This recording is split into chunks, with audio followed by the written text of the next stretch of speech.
Algunas escenas de este programa han sido recreadas. El día que comenzó con un paseo escolar terminó con la peor pesadilla para unos padres. La familia y los amigos trabajaron al lado de la policía local y al FBI en la búsqueda urgente de una hija desaparecida. Un sospechoso poco probable surgió eventualmente en la desaparición de la niña. Ante un testimonio conflictivo, el FBI tendría que confiar en la evidencia forense para condenar al depredador. La evidencia se acumula, no hay sospechosos evidentes. El centro de comercio es bombardeado. Ted Kaczynski es arrestado.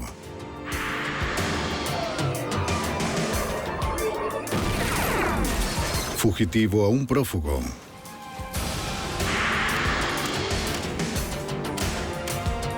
Los archivos del FBI. Los padres de Brittany Martínez, de 11 años, sabían que su hija no había huido, pero eso era lo único que sabían. Algo le había sucedido, algo terrible. Y cuando no pudieron encontrar a Brittany en su tranquilo vecindario de Illinois, llamaron a la policía. Soy Jim Castron, exdirector del FBI en Nueva York. El FBI pronto tuvo que lidiar con reportes de testigos conflictivos, pistas falsas y ausencia de evidencias. Los agentes no se detuvieron hasta encontrar a Brittany y descubrir la verdad. Una familia destruida. Chicago, en Illinois, y sus suburbios aledaños son el hogar de alrededor de 10 millones de residentes de diversos orígenes e ingresos. La gente se estableció allí para aprovechar las oportunidades económicas y culturales de la gran ciudad. Y las familias del suburbio de Elgin, en las cercanías de Chicago, no eran la excepción. Cerca de las 5 de la tarde, el 8 de mayo de 1997, Wendy Howlett regresó a su casa con su hijo de 5 años y su hija de 11, Brittany Martínez, luego de haber disfrutado un día en el acuario Shedd de Chicago. La madre había acompañado a la clase de 5º grado de su hija en un paseo escolar a la famosa institución.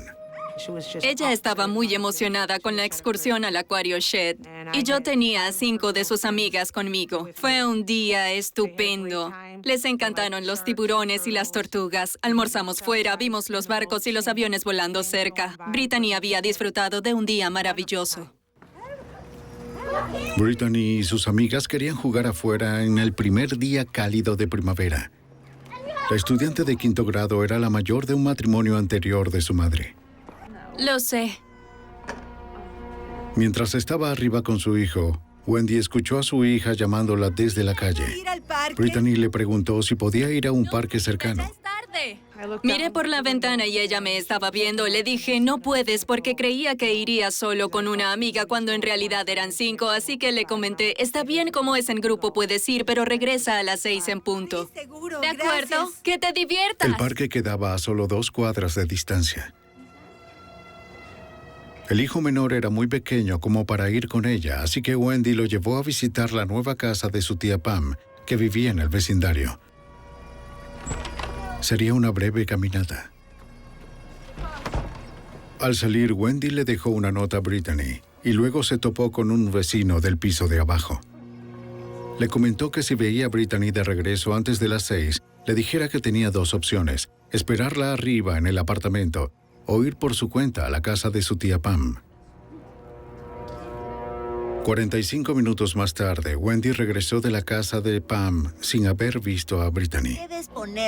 Pensó que todavía estaría en el parque con sus amigas. Al tuyo sí, ponle algo de mostaza. Wendy le preparó una comida rápida a su hijo pequeño mientras esperaba que su hermano la pasara buscando para ir a trabajar. Cerca de las 6:20, su marido regresó a casa del trabajo. Scott cuidaba a los niños mientras Wendy trabajaba medio tiempo por las noches como conserje con su hermano. Cuando entró le dije, ahora tengo que ir a trabajar. Brittany está en el parque con sus amigas. Me miró y dijo, no está, sus amigas están afuera. El corazón de Wendy se detuvo. Se asomó a la ventana para preguntarle a sus amigas. Dijeron que se había ido en su bicicleta a la casa de la tía Pam donde yo estaba. Les respondí, bueno, ya estoy en casa. ¿La han visto desde entonces? Y dijeron que no. Le respondieron que acababan de regresar del parque. Wendy llamó a su cuñada Pam. Hola, Pam. ¿Has visto a Brittany? Se fue al parque hace aproximadamente media hora. Pero Brittany no había llegado todavía. Todos fueron tras ella. No era normal que Brittany no me llamara. Desde las 6 hasta las 6:30 por lo general sé dónde está, así que era poco usual que mi hija no se hubiera comunicado conmigo. ¡Brittany! ¡Brittany! ¡Brittany! Tampoco era usual que Brittany estuviera en la calle sola a pocas horas de oscurecer. Mi esposo inició una búsqueda a pie pensando que ella podía estar aún en el parque o en camino hacia la casa de la tía Pam. ¿Cómo podíamos imaginarlo? Al no encontrarla a las 8 de la noche, mi instinto de madre me decía que había un problema. Wendy llamó al 911. Las patrullas de Elgin fueron despachadas de inmediato. El sargento Robert Bitter, del Departamento de Policía de Elgin, era detective en aquel entonces. Sabía que cuando la policía responde con rapidez, por lo general encuentran al menor a salvo. Cada vez que recibimos una llamada relacionada con un niño desaparecido, la tomamos muy en serio. De inmediato nos ponemos en contacto con las personas que hicieron la llamada. En todos los casos, revisamos a fondo tanto la vivienda como las personas dentro de la misma, pues pueden estar escondidas debajo de la cama o dentro de un closet como ha sucedido en el pasado. Pero este no fue el caso de Brittany. Wendy informó a los oficiales que cuando su hija fue vista por última vez llevaba puesto vaqueros, una camiseta azul, calcetines amarillos y zapatos deportivos blancos. La policía también tenía que considerar la posibilidad de que Brittany simplemente hubiera huido. Comenzaron a hacerme preguntas sobre mi hija, que si estaba segura de que no estaba en la casa de una amiga. Les dije que las amigas que habían salido con ella estaban todas allí. Volvieron a preguntarme, ¿estás segura de que no huyó? ¿Estaba molesta o enojada? Respondí que no, que tuvimos un día estupendo, que había salido y que no era usual que no se hubiera comunicado conmigo en todo este tiempo. Los investigadores luego interrogaron al vecino del piso de abajo de los Howletts, quien dijo que Brittany y sus amigas volvieron del parque aproximadamente a las 5:50 de la tarde, 20 minutos antes de que Wendy regresara de la casa de su cuñada Pam. El vecino mencionó que le dio a Brittany el mensaje de su madre, que la podía esperar arriba o que podía ir a la casa de su tía Pam por su cuenta. Según él, Brittany parecía entusiasmada con la idea de ir a visitar a su tía. El vecino de 23 años mencionó que 5 minutos después escuchó a Brittany cuando intentaba subir su bicicleta del sótano. Salió para ayudar a la joven de 11 años. Al llegar a la calle, Brittany le dio las gracias y se dirigió hacia la casa de su tía Pam. El vecino no volvió a verla después de esto.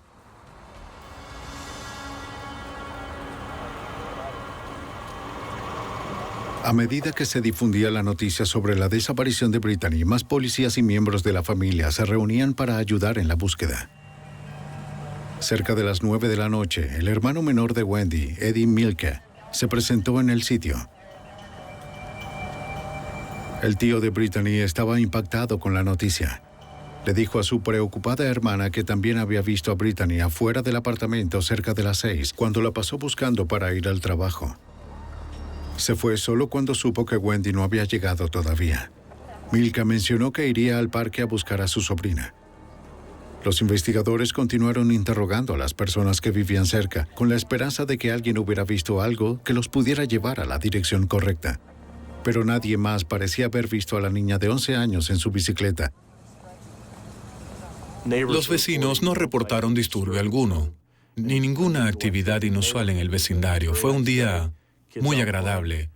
No había señal de que la hubieran tomado por la fuerza, así que estábamos muy preocupados. ¡Brittany! Los buscadores se desplegaron en todas las direcciones posibles en las que la alumna de 5º grado hubiera podido estar. ¿Dónde estás? Comenzaron en el parque donde Brittany había estado jugando con sus amigas. Un helicóptero se unió a la búsqueda. Otros voluntarios buscaron en los basureros y callejones de la zona. Pero Brittany y su bicicleta parecían haber desaparecido sin dejar rastro. A medida que la noche avanzaba, los buscadores regresaban cansados y desanimados. Wendy se quedó en la casa con la esperanza de obtener noticias sobre el paradero de su hija. Durante la búsqueda quise salir para ayudar, pero me aconsejaron que me quedara en la casa para estar allí en caso de que llamara o de que alguien pidiera un rescate o lo que fuera. Así que me quedé a pesar de lo difícil que fue. Pero no hubo ninguna llamada ni nada. Mi esposo, mi mamá, mis hermanas, todos ellos se habían incorporado a la búsqueda en la zona y en los parques. Continuaron buscando durante toda la noche. Wendy hizo todo lo que pudo para mantener la calma. Pero luego de 6 horas de una búsqueda infructuosa, la madre estaba consternada. Estaba muy molesta, muy sensible, muy preocupada, y justo al final de un punto muerto, no sabíamos cuál dirección tomar. Intentamos asegurarle que haríamos todo lo posible y seguiríamos adelante hasta encontrarla. Una vez más, los investigadores dirigieron su atención hacia el interior de la residencia en busca de pistas.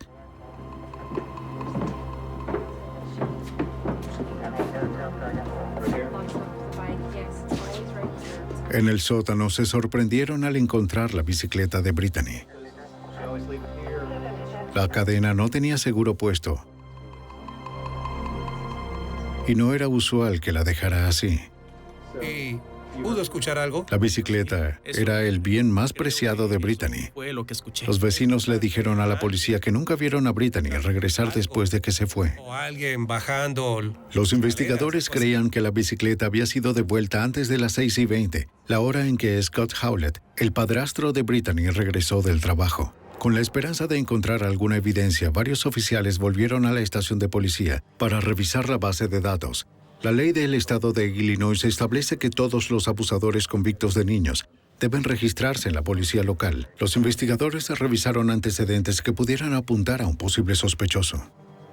Resultaba obvio que la preocupación número 1 era que alguien de la zona pudiera tener una tendencia hacia este tipo de comportamiento y hubiera secuestrado a la niña, y decidimos que volveríamos a los agresores sexuales.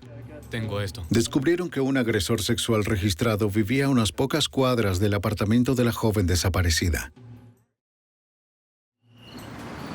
Los oficiales locales sabían que el sujeto era un indigente que vivía en su camioneta. También sabían dónde solía estacionarla durante la noche. Brittany, ¿estás ahí? Si la joven desaparecida estaba adentro, los investigadores no querrían propiciar que hiciera algo desesperado. Pero Brittany no estaba allí. Nada en el interior indicaba que Brittany hubiera estado en la camioneta. Él afirmó que no tenía conocimiento de la niña desaparecida y ofreció a los detectives un recuento de las actividades del día.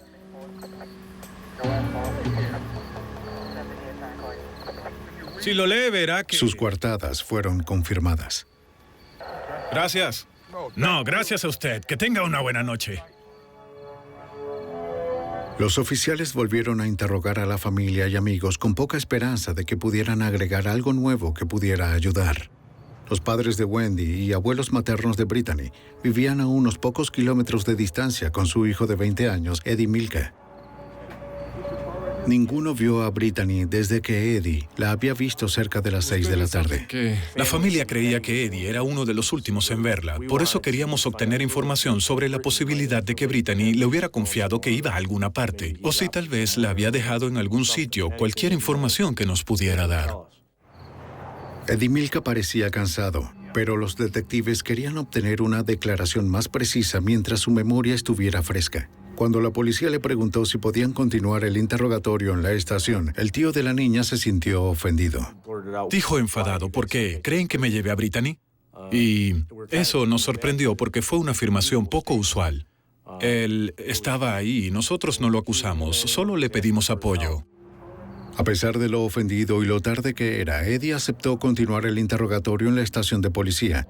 Haría cualquier cosa con tal de ayudar a los investigadores a localizar a Brittany. También autorizó a la policía que registraran el auto que había estado conduciendo, para así eliminar cualquier sospecha que pudieran tener.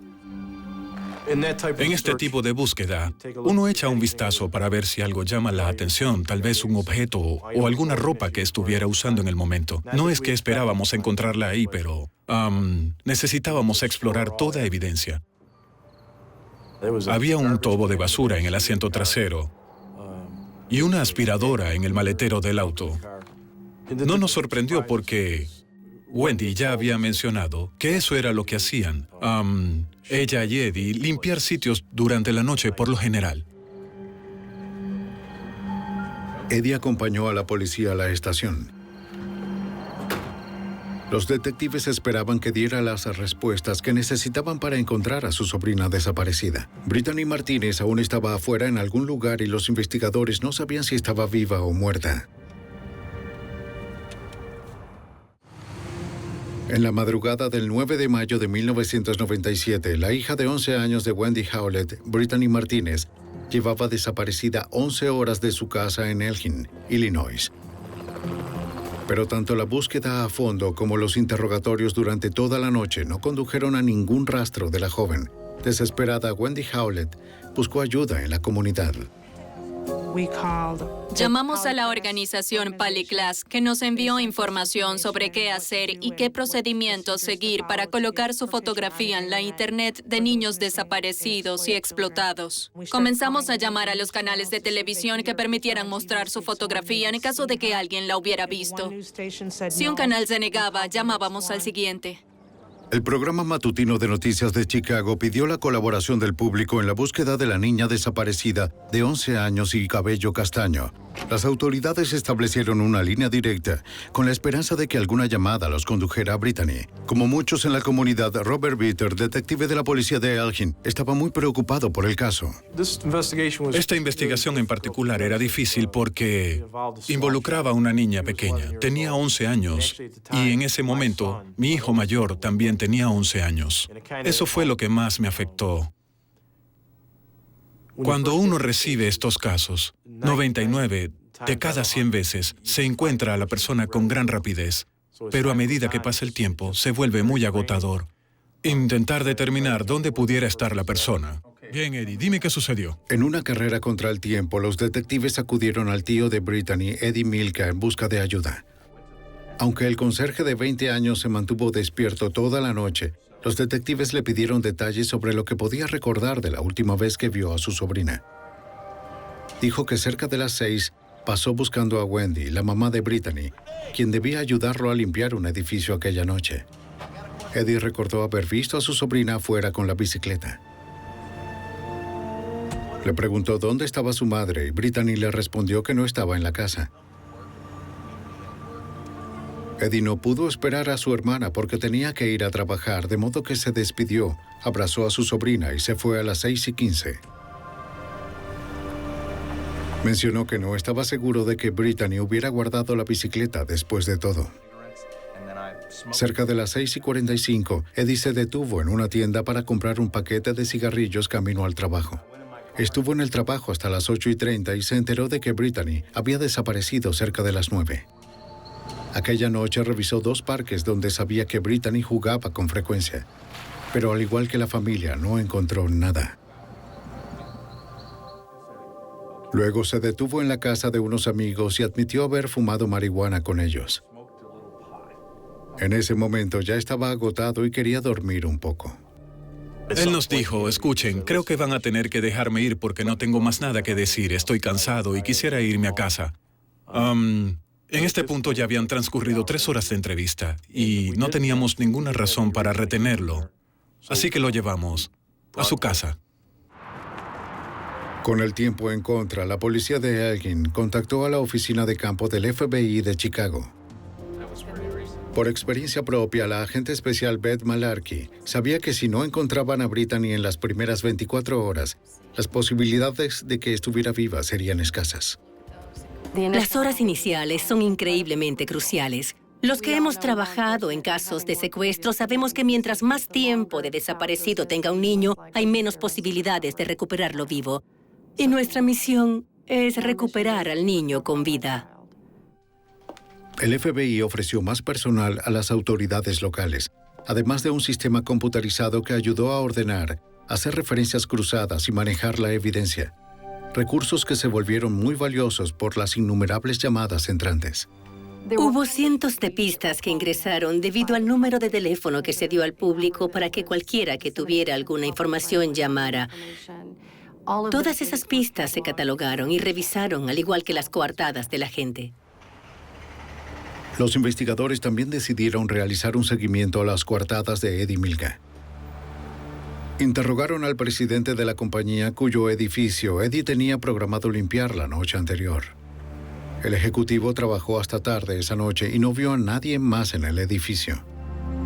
Cuando se subió al auto a las 8:15, su auto era el único en todo el estacionamiento. Además, los investigadores revisaron la tienda donde Milka dijo haber comprado los cigarrillos. La tienda estaba equipada con cámaras de vigilancia de 24 horas. Así que los detectives revisaron el video del 8 de mayo desde las 6 hasta las 8 de la noche. Pero no vieron al tío de Brittany entrar a la tienda. Eddie Milka había mentido sobre su paradero. Los otros miembros de la familia fueron interrogados y lo que dijeron resultó ser cierto. Todos los paraderos fueron corroborados y otras personas pudieron corroborar sus declaraciones. En cambio, lo que Edward Milka nos dijo resultó no ser cierto. Pero descubrir que Milka había mentido no probaba ningún delito, ni tampoco condujo a los investigadores a estar más cerca de encontrar a la joven. Ya habían transcurrido casi 24 horas desde que se reportó la desaparición de Brittany. Los investigadores continuaron con la búsqueda de todas las pistas posibles. En ese momento estábamos recibiendo pistas telefónicas continuas. Las personas, ciudadanos, la comunidad llamaba para apoyarnos con informaciones posibles. Tal vez la habían visto en alguna parte. Los testigos aseguraron haber visto a Brittany en muchos lugares de la zona, hasta en un restaurante. La policía despachó a sus oficiales para que inspeccionaran cada sitio. Tanto el público como los investigadores se aferraron a la posibilidad de que Brittany aún estuviera viva. Soy del departamento de policía. Estamos buscando a esta Pero joven. cada vez que los oficiales respondían las llamadas, se sentían decepcionados. La policía solo descubrió historias contradictorias y relatos no confirmados. Al final del primer día, los investigadores se vieron obligados a considerar la posibilidad de que ya no buscaban a una víctima viva. Tienen que ver esto. El 10 de mayo de 1997 marcó el segundo día en el que la policía de Elgin y el FBI buscaban a la joven desaparecida Brittany Martínez, de 11 años. Como ahora Brittany llevaba 36 horas desaparecidas, la posibilidad de que hubiera encontrado un final violento era más que probable. La última persona que la vio fue su tío Eddie Milka, a quien el detective Robert Bitter de Elgin no había podido descartar como sospechoso.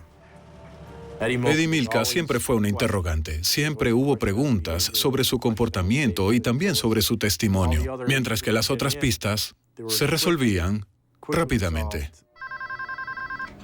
Pero nadie había visto a Milka hablando con Brittany fuera de su casa como él mismo había afirmado. Gracias. El detective de la policía de Elgin, Brian Gorkowski, sabía que a menos de que recuperaran a Brittany o a su cuerpo, no tendrían pruebas físicas de que hubiera sido agredida.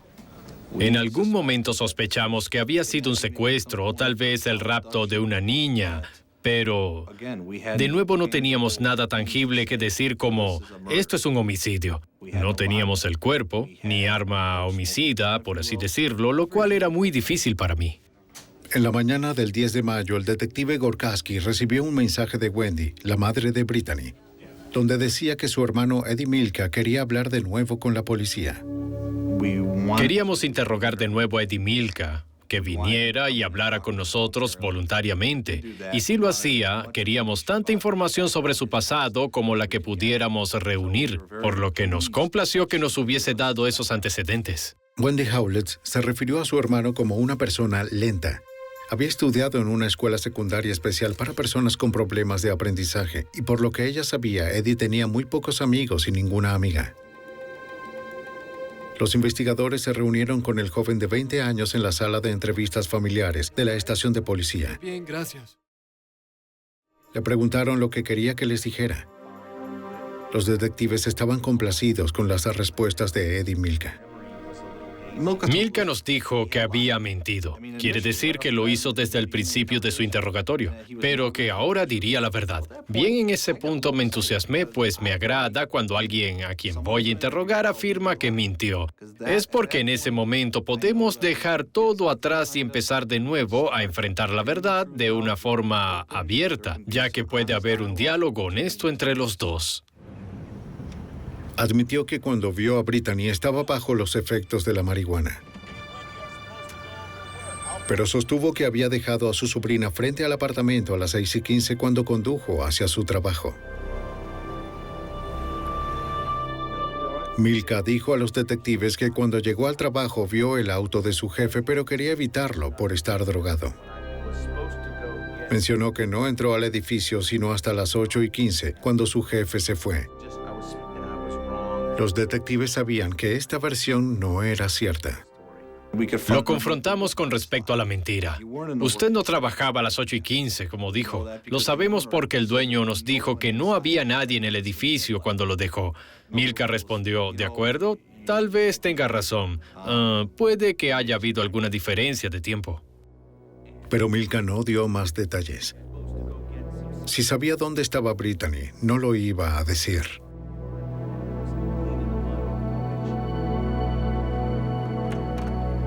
Los investigadores intentaron una nueva táctica. Vamos a tomarnos un... Le dije que se imaginara dónde podía estar Brittany en ese momento, porque él fue el último en verla. Se frotó las sienes y cerró los ojos.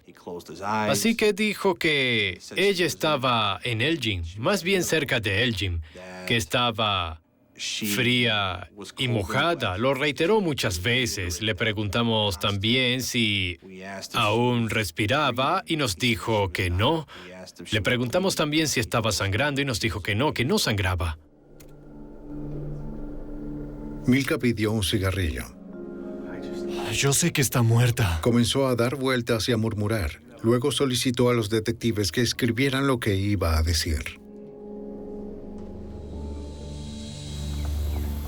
Milka afirmó tener una visión de Brittany dentro de un viejo auto gris junto a dos sujetos tomando cerveza. También veía granjas, un camino de tierra, grava, rocas, además de un riachuelo. Agregó que los hombres la habían tocado por todas partes, pero no se detuvo allí. Luego de afirmar que había visto cómo los dos sujetos tocaban a Brittany, me comentó, sé que está muerta, se lo quiero decir a mi hermana. Me apretó, me abrazó y comenzó a llorar.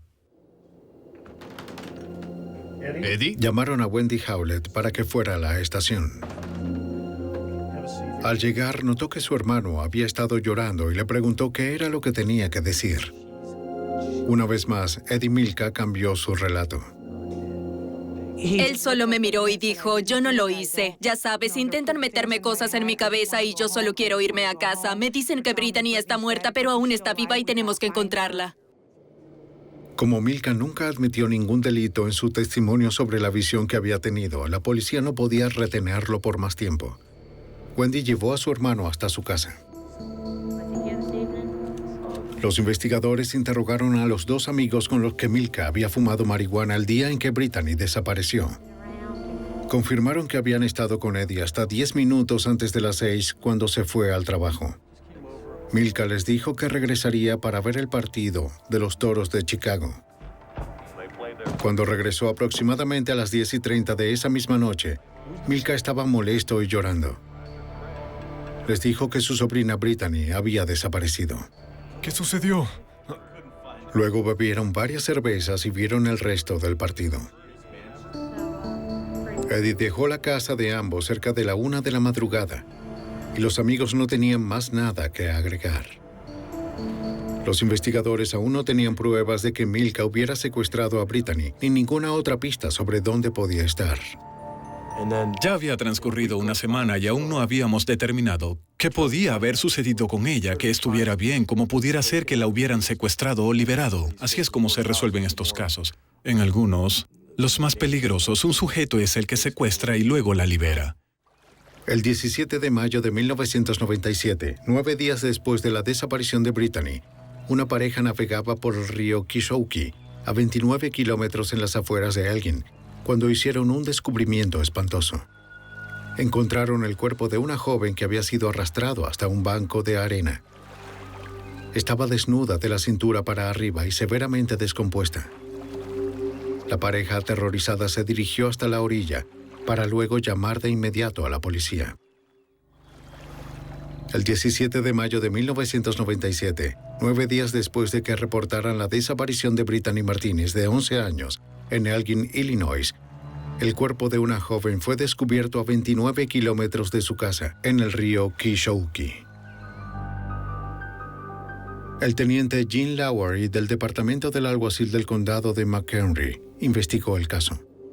En ese momento no estábamos seguros de que fuera Brittany Martínez. Conocíamos otros casos de desaparecidos de nuestra jurisdicción del Departamento del Alguacil, pero ninguno que fuera mujer o dentro del mismo rango de edad. Por eso comenzamos a indagar más allá de nuestra jurisdicción con otros departamentos de policía para determinar si alguna persona desaparecida coincidía con eso. Tanto la policía cercana de Elgin como el FBI fueron contactados con la idea de poder establecer si la niña muerta era Brittany. La agente especial Beth Malarkey creía que al fin la habían encontrado. Los que estuvimos relacionados con la investigación conocíamos la descripción de Brittany, cómo era su apariencia, cómo lucía su cabello, la ropa que usaba cuando desapareció. Y aunque al cuerpo hallado en el banco de arena le faltaba la camiseta, el resto se parecía mucho a Brittany Martínez. El cabello oscuro, los vaqueros, los calcetines y los zapatos deportivos que llevaba puestos. Resultó imposible identificar a la víctima visualmente o determinar de inmediato cómo había muerto. Los investigadores no pudieron detectar ninguna herida externa. Creían que era probable que hubiera muerto en algún otro lugar y luego la hubieran lanzado al río. ¿Sabes qué? El estado de ánimo entre los investigadores era sombrío. Fue muy triste el enfrentar que teníamos a una niña muerta en la investigación. La investigación cambió de una niña desaparecida a una niña probablemente asesinada. Y eso transformó por completo el tono del caso. El área circundante impactó al detective Brian Gorkowski por su similitud con el sitio que Eddie Milka describió en su declaración sobre la visión que había tenido. La escena del río Kishouki en este punto parecía más bien la de un riachuelo con poca agua y no necesariamente lo que uno imagina de cómo luciría un río. Habían rocas, caminos de tierra, granjas, muy similar al paisaje que Eddie había descrito cuando relató su visión. Para poder comprobar que la visión de Milka descrita en su testimonio no era una mera coincidencia, necesitarían una prueba que pudiera vincularlo al lugar. Llamaron al equipo de recuperación de evidencias del FBI especializado en ciencias forenses del crimen. Fue la misma unidad que inspeccionó a fondo los escombros del vuelo 103 de Pan Am y el atentado en la ciudad de Oklahoma. El ERT, por sus siglas en inglés, es un equipo muy entrenado, profesional y organizado en la forma en que conducen la búsqueda en la escena del crimen. Y como para ese momento ya parecía una investigación de homicidio, cada pieza de evidencia era en extremo importante. Los técnicos forenses tomaron muestras del suelo, agua y plantas, así como de los insectos que habían colonizado el cuerpo. Con base en el desarrollo de las larvas, los científicos determinaron que la víctima murió a las 2 de la tarde, a más tardar del 9 de mayo, el día después de la desaparición de Brittany. Esa noche, Wendy Howlett rezaba para que no fuera Brittany. Todavía mantenía la esperanza de que no fuera mi hija. Y esperaba que tampoco fuera la de nadie más. Era la pequeña niña de alguien, pero quería que no fuera la mía. 2 días después, los registros dentales confirmaron que los restos pertenecían a Brittany Martínez.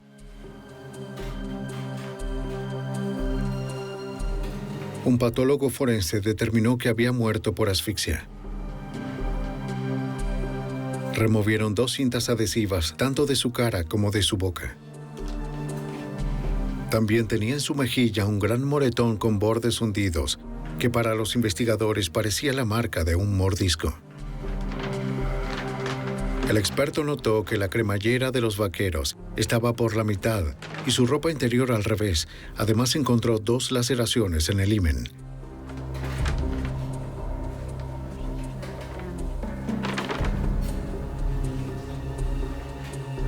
El patólogo concluyó que la joven de 5º grado había sido agredida sexualmente justo antes o después de su muerte. Tomaría varios meses más el análisis de la ropa y de las muestras de tejidos en el laboratorio del FBI. La agente especial Malarkey quería estar segura de que se hiciera un análisis a fondo. Debo decir que no dormí por varios días después de esto, porque haberla visto en ese estado era comprender la magnitud de lo que sucedió.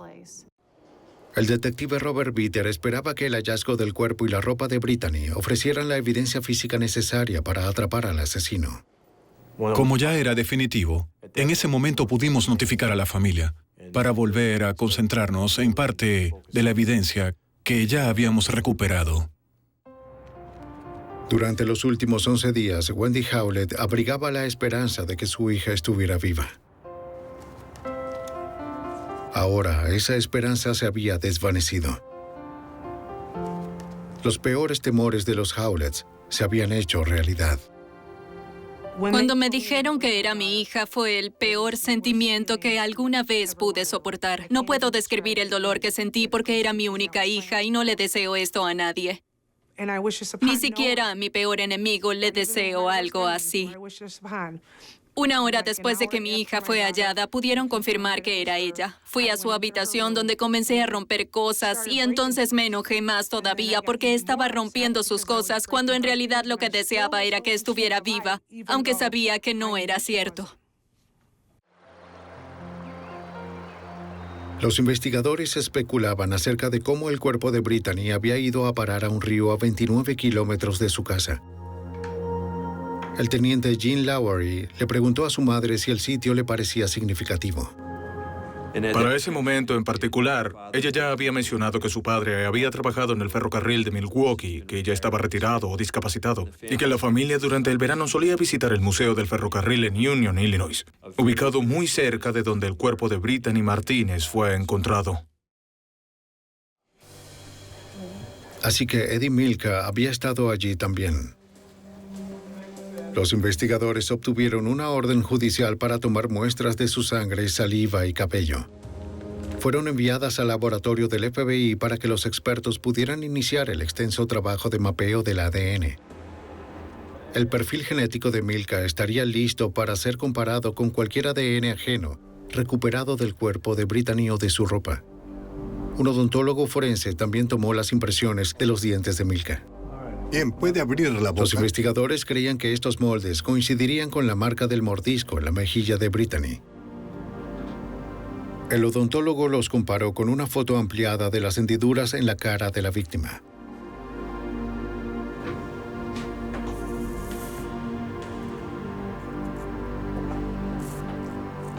Los dos parecían coincidir.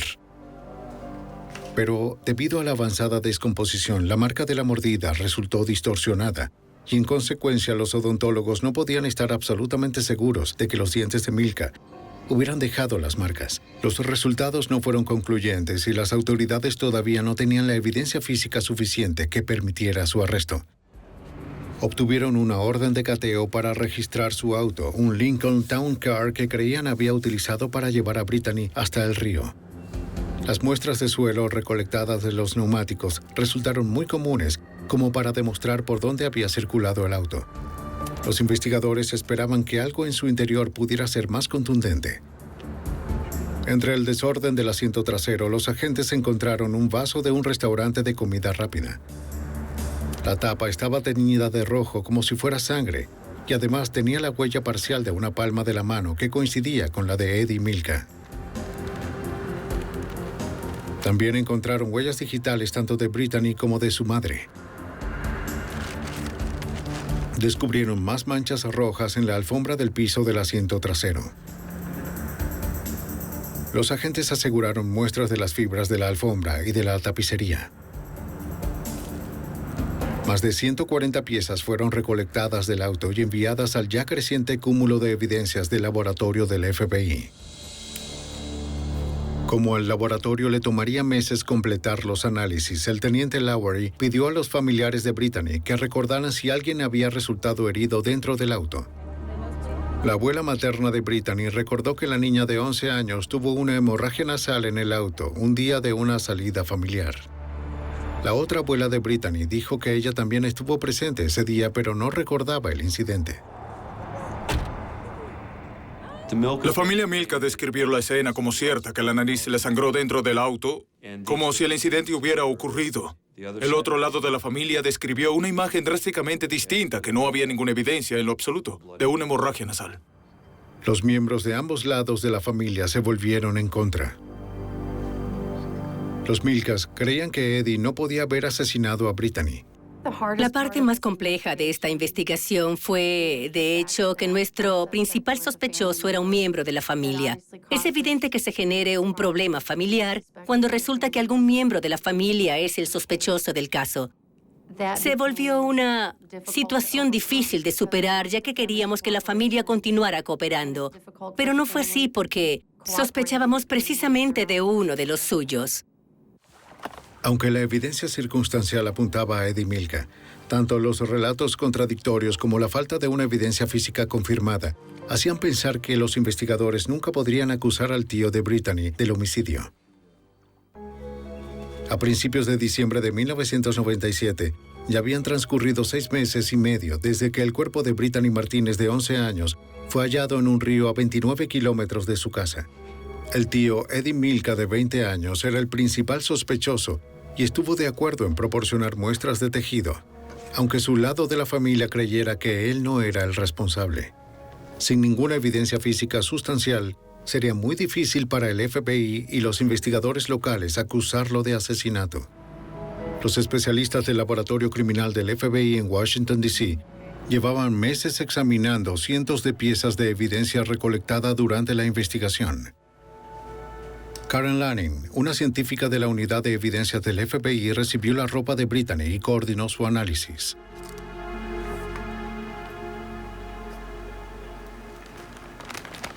La evidencia fue procesada en una de nuestras salas forenses donde colocamos las piezas recolectadas. Tanto las de la víctima como las del sospechoso se ubicaron en salas separadas para que no se pudieran contaminar.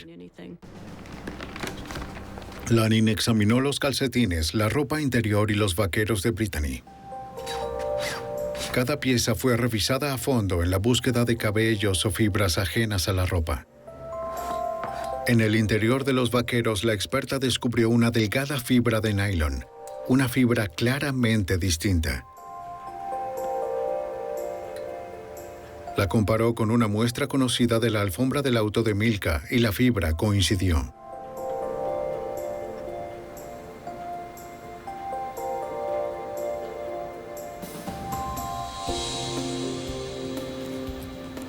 En 4 exámenes adicionales, los resultados fueron siempre los mismos.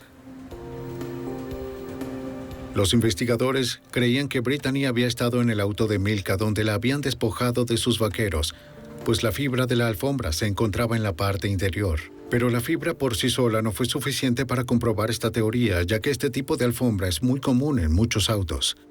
No podía afirmar que la fibra provenía de aquella alfombra en particular o de otras alfombras similares. Así que si hubieran 2 autos iguales, no podría establecer que fuera la del auto A o la del auto B. Los investigadores esperaban que el resto de la evidencia resultara más concluyente. En especial la agente Melissa Smers, jefa de la Unidad 2 del ADN mitocondrial del laboratorio del FBI, especialista en serología y ADN nuclear. Su tarea era determinar si algunos de los fluidos sexuales de la víctima o del sospechoso estaban presentes en la evidencia, pero descubrió que la ropa de Brittany estaba demasiado contaminada para un análisis. Brittany llevaba muerta cerca de 9 días cuando fue encontrada. Debido a esto, había comenzado a descomponerse y la ropa que tenía puesta mostraba también evidencia de esa descomposición. La agente Smers se enfocó más bien en las manchas rojas encontradas en el vaso de comida rápida y en la alfombra que se tomó del auto de Milka. Determinó que las manchas eran de sangre humana. Y mediante un análisis de ADN pudo determinar a quién pertenecía.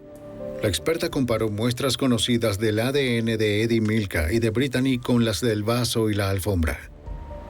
La agente Smers concluyó que la sangre encontrada en el auto era de Brittany. La probabilidad de que alguna otra persona hubiera derramado sangre en el vaso era de 6.4 millones a 1. Suficiente como para emitir una orden de arresto para Eddie Milka. El 18 de diciembre de 1997, 7 meses después de la desaparición de Brittany, Eddie Milka fue acusado de asesinato, secuestro agravado y asalto criminal a una niña. Su arresto tomó a su hermana Wendy Howlett por sorpresa. No solo perdí a mi hija, sino que ahora iba a perder a mi hermano por un crimen que no cometió. Estaba más aturdida y conmocionada que cualquier otra cosa. ¿Saben? Esto no podía estar pasando. Esta pesadilla tenía que parar en algún momento.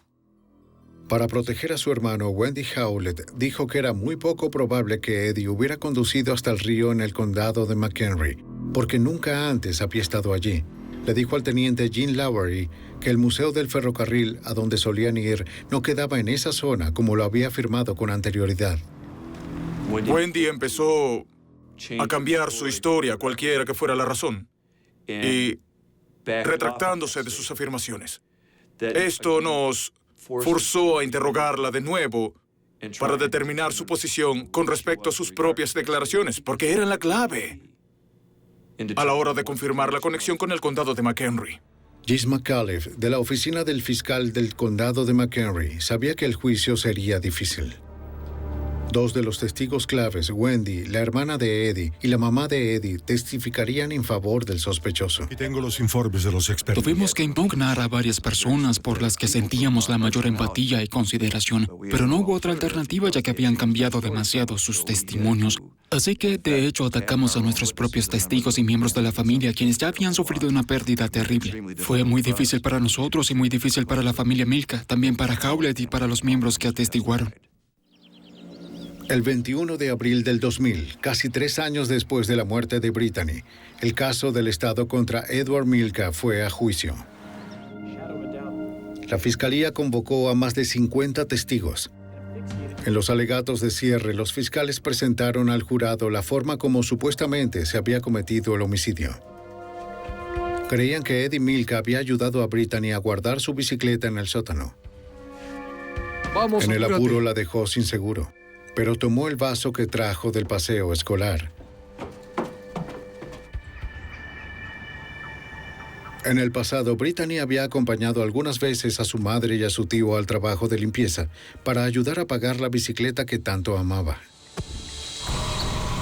La fiscalía creía que Eddie había conducido hasta una reserva forestal cercana, luego de haber visto el auto de su jefe estacionado en su sitio de trabajo. Los fiscales plantearon que allí había agredido sexualmente a su sobrina y era probable que la hubiera asfixiado hasta ocasionarle la muerte. Luego había lanzado su cuerpo al río Kishouki. Pero el jurado no estaba convencido de que Milka hubiera planeado asesinar a Brittany. El jurado se retiró y cuando regresó no lo encontró culpable de asesinato en primer grado. Creían que no había asesinado intencionalmente a su sobrina. En el segundo cargo de homicidio, mientras cometía un delito de agresión sexual, el jurado encontró a Edward Milka culpable. Muchos investigadores, como el teniente Lowery, sintieron empatía por la pérdida de Wendy Howlett. El veredicto ofreció poco consuelo a la familia. Esto fue una tragedia humana. No hay otra manera de decirlo. Como padre, puedo afirmar que si tuviera que vivir una experiencia similar, no sé si podría sobrevivirla. Por eso mi corazón está con ella, con la madre. Edward Milka fue sentenciado a 75 años en el correccional de Illinois. Su crimen destruyó a una familia unida. Cuando la joven Brittany fue asesinada, nadie pudo escuchar sus gritos. Pero con la presencia de los expertos forenses del FBI en el juicio, se pudo contar la historia de las horas finales de Brittany y llevar a su homicida ante la justicia.